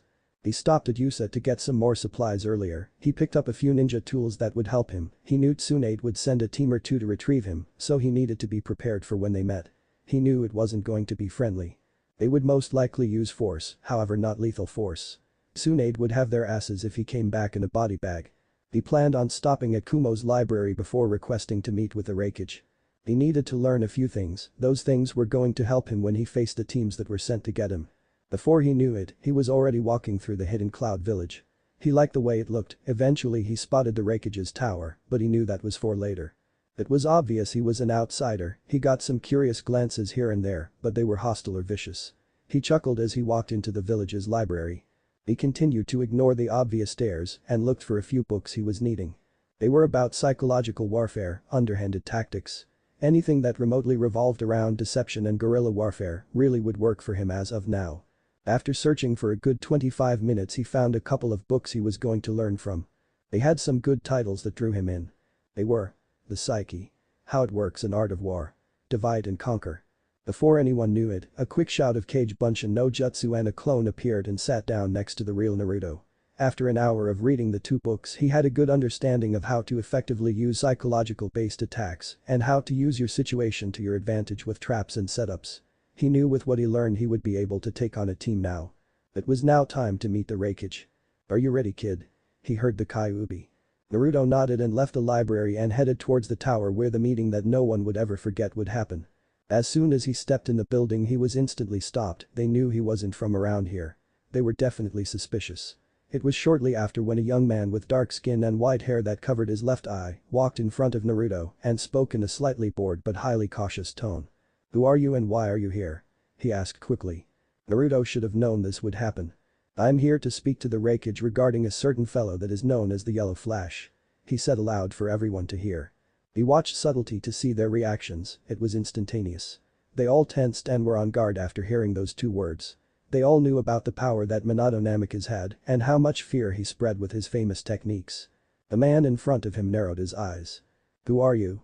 How do you know that name? He asked seriously. Naruto gave him a serious look. What I have to say must only be said in a private audience with the Raikage himself, he said calmly. The man didn't back down and spoke in a deadly calm tone.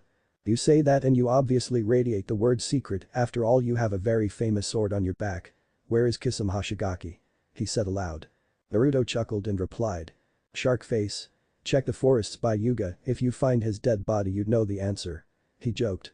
The man's eyes widened and Kisame was defeated by this boy. The situation suddenly turned 180. He needed to keep it under control. This boy was unknown and he needed to proceed with caution. You defeated Kisame? He asked disbelievingly. Naruto nodded and spoke again. Itachi Uchiha was with him, however he got away. He said calmly.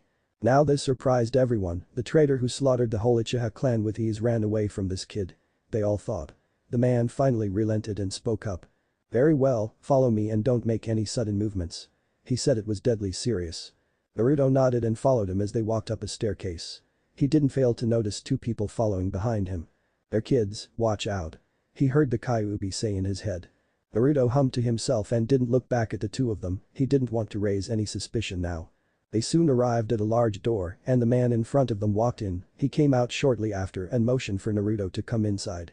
Sitting at his desk with a stern yet inquisitive look was the fourth Raikage himself. Once everyone was inside, Naruto looked around the room. Also taking subtle glances at the positions of everyone. It was planned out. The girl was stationed by the door while the two men were behind the Raikage. This meeting was going to be tense. Now my right-hand man Dari here says you have some words to speak to me about a very important person that everyone knows the name of. Minato Namikaze. The Raikage said quickly. Naruto nodded and chuckled. Also that you defeated a S-rank missing nin, Kisame Hoshigaki. The proof is that very sword you have on your back. He said again. Naruto nodded again, and when the Raikage didn't speak again, he knew it was time for him to speak up. Now before I start, I'd like you to not judge me or jump to conclusions until you hear my full story. He said. Everyone raised an eyebrow, but nonetheless they complied. Firstly, I'm a missing nin from Konoha. He said. Everyone tensed and almost drew their weapons, however the Raikage's hand went up to stop them, his eyes were hardened though. Watching for any deceit. I'm sure you all have heard the story of the attack on Konoha by the Kyuubi. Naruto asked. They all nodded, the Raikage was wondering where this was going. Yes we do, however that doesn't explain your missing min status. He said. Naruto sighed and spoke up. You see, the story that is told today is an abridged version to hide the truth. Naruto explained calmly. Everyone wondered what was about to be said. What's the full story then? The girl behind him asked. Naruto sighed, he knew once he said it there was no going back. His secret would be out. The reason I'm here today is for a number of reasons actually. It revolves around a lot actually. Back to the actual story, you see it is told that the 4th Hokage, Minato himself sacrificed himself to kill the Kyuubi, that is not the truth though. Granted it is somewhat, but not the full truth. He said. Everyone's eyes widened. Raikage was starting to have a sneaky suspicion where this was going. What's the truth then? He asked. Naruto sighed and looked directly at him. Minato Namikaze didn't kill Kyuubi, he sealed it in his newborn son. That is me, Naruto Uzumaki. He said calmly. The whole room tensed, then everyone laughed loudly. It was obvious they didn't believe him, the Raikage was furious though. You dare spit those lies? You insult the memory of the very person who sacrificed himself to save your village. Be glad he did, or that monster would have obliterated your home. He shouted while slamming his fist on the desk. Naruto sighed and knew it was time for plan B, however before he could speak up. He fell on his knees. Yo bro, what's with the demonic flow? The man next to the Raikage said suddenly. Everyone looked at the kneeling form of Naruto. I sense it too, it's rageful. The girl said. It seems they may have pissed off the Kyuubi. The Kyuubi had taken over forcefully. He sneered at the Raikage as he stood back up, it seems the Raikage didn't notice the Kyuubi taking over and laughed again.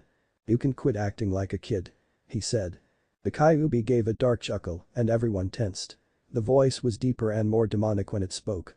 Kid. I'm no old man, I've lived longer than you have. You insult the legacy of the very man you fought in that war by not seeing the resemblance between Minato and his own flesh and blood. Granted he did change his appearance to avoid him being recognized by the same people he left on his own will. The Kyuubi spat out. The Raikage's eyes widened and no words were formed to combat what he was hearing. Everyone else was the same way. I am that very monster you said that was attacking that village that day. However I was being controlled, this child is the offspring of Minato Namikaze and Kushina Uzumaki. Kyuubi growled. Nobody had expected this, it seemed this meeting was about to take a huge turn. A gigantic one. Chapter 7. The Meeting and Confrontation. In a certain office that was occupied by 5 individuals, the atmosphere was extremely tense. For a very big reason, and everyone in there was starting to understand why. The Raikage had insulted Kyuubi and forced him to take control and stir the place up a bit. Everyone felt the chakra that he was radiating. It meant that what Naruto had said was true, and they most likely weren't the first ones to know. Konoha most likely wanted him back, which left them at a standstill on what to do. Who are you? Raikage asked quickly. He narrowed his eyes, he didn't want to give in that quickly. Foolish man, I'm Kyuubi no Kitsune. Naruto Uzumaki is mine, you should know what this means. He snarled. The Raikage's eyes widened, this was the real deal. His brain went into hyperdrive thinking about what to do. So it's true? The girl asked suddenly. The Raikage nodded numbly, they were looking at the real deal. The son of the Yondaime Hokage himself, they now understood the gravity of the situation. Can you let Naruto back in control? Raikage asked respectfully. He didn't want to make a mistake, this situation was a ticking time bomb. Kyuubi slowly nodded and the immense pressure disappeared when Naruto regained control. Naruto Uzumaki, I hate to admit it, but I'm sorry for what was said earlier. The Raikage said quickly. Naruto nodded and began to speak up. Now that we got that ugly stuff out of the way, let's get down to business. Naruto said quickly. It was time to get everything settled. The Raikage nodded. I'm sure you could guess my reasons for leaving Konoha. If you want a bit more clarification on the reasons, here's the short story. Me being the container for the Kyuubi and combined with my heritage being unknown to only a few select people, I'm sure you can figure out the people's view on me. He said. The Raikage's eyes widened, putting the pieces together. It did make sense. They despised you, they thought you were a demon. I can see why you left. He said softly. Naruto nodded numbly. Everyone was starting to understand what he felt. Jinchuriki were most often, if not, outcasts of the village. I was tired of being lied to. I didn't even know about my parents until the Kyuubi told me. I couldn't take it and I finally decided to relent and take the Kyuubi's offer. He explained. The Raikage widened his eyes, believing the same Biju you held was very foolish and would most likely end up with you dead, but this boy took a leap of faith and looked where it got him. What was Kyuubi's offer? Raikage asked. Naruto chuckled and answered the man. He told me that I could stay at the village and watch as no real improvement happened, or I could escape and become a missing nin and start my new life. He also said in exchange for a few favors he would train me how to use his chakra and abilities. Naruto explained. Everyone's eyes widened for the umpteenth time that day. It seemed the shocks just kept coming. This boy was truly something else. Now what have you come here for? Raikage asked quickly. Everyone looked at Naruto as he sighed and began to speak up. Truthfully, I came with an offer. He said. The Raikage's interest rose upon hearing this. He motioned for him to continue as everyone listened to him. As of now, I don't have a home and I'm not saying I want to be tied down to a village. I'm offering my support as a freelance mercenary in exchange for asylum if needed and some training to help me out in my travels. He said. No one was expecting that. He clearly thought this whole meeting out accordingly. The Raikage was weighing the deal in his mind. If he accepted, he would get a very powerful ally that would only grow stronger in the future. A refuge wasn't that hard either. The training though made him think a bit more on it. What kind of training? He asked. Naruto looked at him and replied. Firstly, Kenjutsu to help my skill with his sword, and one, he simply said. Naruto was trying to keep it as simple as he could to help his situation. The Raikage looked and thought again. The terms weren't that bad. He could handle them, however there were questions he needed to ask himself.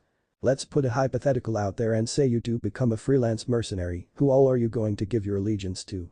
He asked quickly. Naruto looked directly at him and replied. I would give it to Suna, Konoha if the situation was dire enough for me to help them. However, Konoha isn't one of my priorities now. I would stay away from Iwa and Kiri. He said. The Raikage smiled and knew this could work out. He looked at Naruto and spoke. If we are to do this, we must keep it a secret. We need a way to get in contact with each other. He said. Naruto nodded and thought about it. I could give you a summoning contract for foxes. You'd have enough to go back and forth between any village you allied with. Kyuubi said suddenly. That's when Naruto's eyes widened. He still had the toad contract. They could reverse summon him. He would need to break it firstly. Kyuubi said he could give me a summoning contract for foxes. That way we could send messages back and forth. He said. The Raikage thought about it for a minute. It was a pretty good idea and it would keep the secret from getting out. Okay, then that will work. He said with a smile. Naruto was about to speak up when he felt something was off with the recent use of the Kyuubi's chakra. It seemed to blend with his, thus granting him stronger control over it, and it gave him enhanced senses. One of these was sensing chakra. You sense it, right? He asked Kyuubi. Everyone saw his silence and wondered what was up. Yes, a gigantic amount of it, most likely those two teams together. Their chakra is on the outskirts of Kumo. He heard. Excuse me, Raikage, but it seems there is a problem. Naruto said suddenly. The Raikage's eyebrows raised as he heard him. What do you mean? He asked cautiously. Naruto sighed and explained. It seems Konoha isn't letting up on retrieving me. Thanks to Kyuubi's influence, I have gained heightened senses. I can feel a large mass of chakra outside Kumo. It's two teams together that were sent for me. I have to deal with them. He explained. The man, Derry, spoke up. How do you plan to deal with two genin teams? He asked. Naruto smirked. He had already anticipated this situation and planned accordingly. If it is the teams I think they are. I have a plan to deal with them, knowing it would damage the relationship between Konoha and Kumo if I were to be seen fighting in the village. I already came up with it beforehand. I'm going to deal with them outside the village so Konoha doesn't suspect Kumo's involvement. He said. Everyone was shocked. The Raikage was impressed too. The kid was seriously something else. The Raikage nodded. Very well, we will continue this meeting after you have dealt with them. He said. Naruto thanked him and left the tower to put his plan into motion. Back inside of the office were everyone else who was present for the first part of the meeting. So what do you guys think of him? Raikage asked. The girl was the first to speak up. He is obviously not to be underestimated. Just by the way he spoke shows he can handle himself and can adapt to a situation if the need arose. She said. Eri nodded and spoke up. He clearly wasn't lying about being the Yellow Flash's son. Yujito is right. He will be a force to reckon with if he has the right tutelage. Add that to the Kyuubi and it only adds more to it.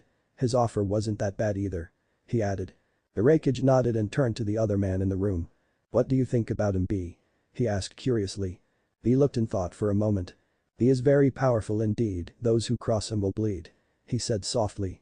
Vegito wondered what was going to happen to the two teams that were sent for him. If she did know, it would only concrete the fact that he was someone not to take lightly. I wonder what those teams will face. She asked aloud. They all were wondering what would happen, they would just have to ask him when he got back. Scene break outside Kumo. As Team 8 and 10 were walking along the road to Kumo, they suddenly stopped when they heard something. It sounded like a person and it was behind them. They turned to see a little girl about 7 years old, her shirt stained with tears. They were shocked at seeing someone like this. Your ninja's right. You have to help me. She screeched. They weren't expecting that. Kurenai was the one who spoke up. What's wrong? She asked softly. The girl sniffed and replied. My big brother is being held hostage by someone. She said. They widened their eyes and then narrowed them. Naruto wouldn't do that. Would he? That's what they all thought.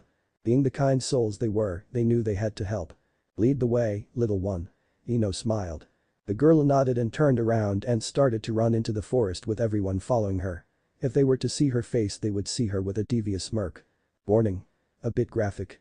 Soon after 5 minutes of running, they came across a thick part of the forest, trees dotted everywhere they could see. However, something caught Ino's eye. Tied against a tree was what seemed to be a boy with dark hair and torn clothes. He couldn't be more than 10 years old. He was covered in dirt and his eyes showed he was tired. Ino didn't even think about it and ran forwards, ignoring the cries of everyone else, and that is what started it all. Ino, wait up. Shikamaru yelled. They quickly followed her to find the boy tied. They were all shocked and angry. Who did this to you? Asuma asked seriously. The boy looked up with defeated eyes and replied in an emotionless tone. The boy with spiky black hair said, I needed something. He said softly. Ino almost cried and looked at Asuma with a glare as he took his knuckle blades out and went to cut the ropes holding the boy. When the boy was finally free, they realized what had happened. It transformed into a clone of Naruto. It was a henge all along. Shit. Shikamaru cursed. He looked to see a line of explosion tags set up purposefully exactly where they were. It was too late though. The gigantic explosion rocked the forest as trees started to fall haphazardly. It was obvious that Naruto was using the situation to his advantage. The explosions kicked up a ton of dust, creating a window for Naruto to move into action. Kurenai suddenly screamed out as she felt something stab her in the back. Kurenai. Asuma screeched out. There was only a little bit of visibility. Quickly Asuma used a wind to clear the area. They all looked to Kurenai to see what was sticking in her. They looked to see Ino down unconscious. Naruto had already proven he had what it took to take them out. Asuma quickly pulled them out to see a green liquid on the tip. The poison. Asuma said aloud. Suddenly Kurenai felt her eyelids get heavy and she collapsed on the ground. Quickly back to back. Shikamaru shouted. There were 6 left. Shikamaru, Choji, Kiba, Hinata, Shino and Asuma. We fell into his trap, we should have known he would do something like this to get us. Asuma said aloud. Suddenly an insane laugh pierced their ears, it sounded like it was coming from everywhere. They couldn't pinpoint the source. Hinata started to get a bit creeped out and scared. Where are you, Adobe? Kiba shouted angrily. Hinata was too scared and started to run away. That's when a clone jumped down and grabbed her. Sorry for this, Hinata. He said. With one quick chop to her neck, he laid her down unconscious. The group didn't seem to notice the fact he was missing Samehada and that he was a clone. You bastard. Why are you being like this? Kiba roared. The clone smirked and looked at Kiba. Hey Kiba, I have a question for you. The clone said suddenly. Everyone looked at him while he continued. You and Akamaru sniff each other's butts. I mean, you are a flea-ridden mud after all. He mocked. Kiba started to growl as the clone was speaking. What? Does the mongrel have something to say? Go on, Mutt, say something. He said quickly. Kiba stepped forward as the clone smirked. Shikamaru went to speak, however the clone already did what it needed to do. It gave Kiba the finger and dashed in the opposite direction. Get back here, you bastard. Kiba roared. Kiba then chased after him, however he should have known he was walking right into another trap. A few moments later more explosions were heard, soon after the clone came back with Kiba's unconscious body. They were glaring at him as he dropped Hinata's body. Why are you doing this, Naruto? Shikamaru asked through gritted teeth. No one tried anything, they knew if they did try anything, something would go wrong and they would be down another member. They had no doubt that Naruto had more up his sleeves. That's very easy to answer, Shikamaru. I'm a missing nin with no reason to return to that hellhole. Yet the same village demands that they want me back just because I'm Minato Namikaze's son. They really think that all those years of being outcast as the demon fox wouldn't affect my decisions. The clone answered. Asuma finally noticed something was off. You're a clone, right? There's no Samehada on your back. He said aloud. The clone chuckled and nodded. You're right, I am just a clone.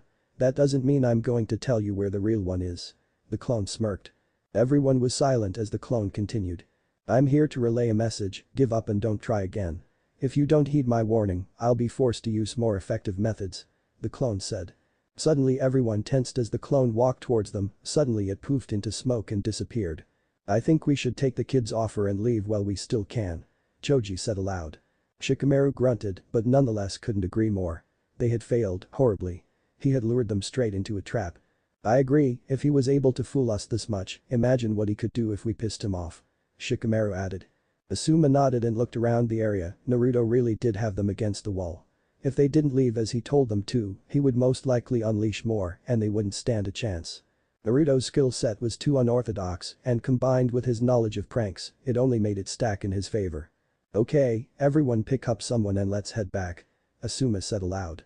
Everyone nodded and picked someone and hoisted them on their shoulders. Soon they all arrived back on the road, however they stopped and turned around when they heard someone drop behind them. It was Naruto, and it was not a clone. The four of them were shocked to see his new appearance, it made him look intimidating. Pitch black spiky hair, he was wearing a dark leather combat jacket with matching baggy shorts. It was obvious to them he was definitely ready to strike at a moment's notice. The jacket most likely held all his ninja tools. The sword Samehada was strapped to his back, they could see the tip of it exposed and it didn't have bandages covering it. Yep, he was truly ready to strike if the need arose. What do you want? Shikamaru asked. Naruto sighed and placed his hands in a surrender motion to placate them. Deliver a message to Bachan for me, also that perverted Jiraiya. Tell them this, I won't be coming back yet, eventually though. I have stuff that needs to be taken care of. Also tell Kakashi and Sakura to stuff it, along with those snot-nosed elders on the council. He smirked. They were flabbergasted. Part of them knew he would still protect his precious people if the situation called for his intervention, however part of them knew he was never going to be the same. They nodded numbly and watched as he turned around and walked towards Kumo again. Well, that was surprising. Choji said dryly. Shikamaru chuckled and spoke up. What do you expect? Naruto was always that type to never abandon his friends and by the looks of it, that hasn't changed. He just got his life together and his priorities straight. He said aloud.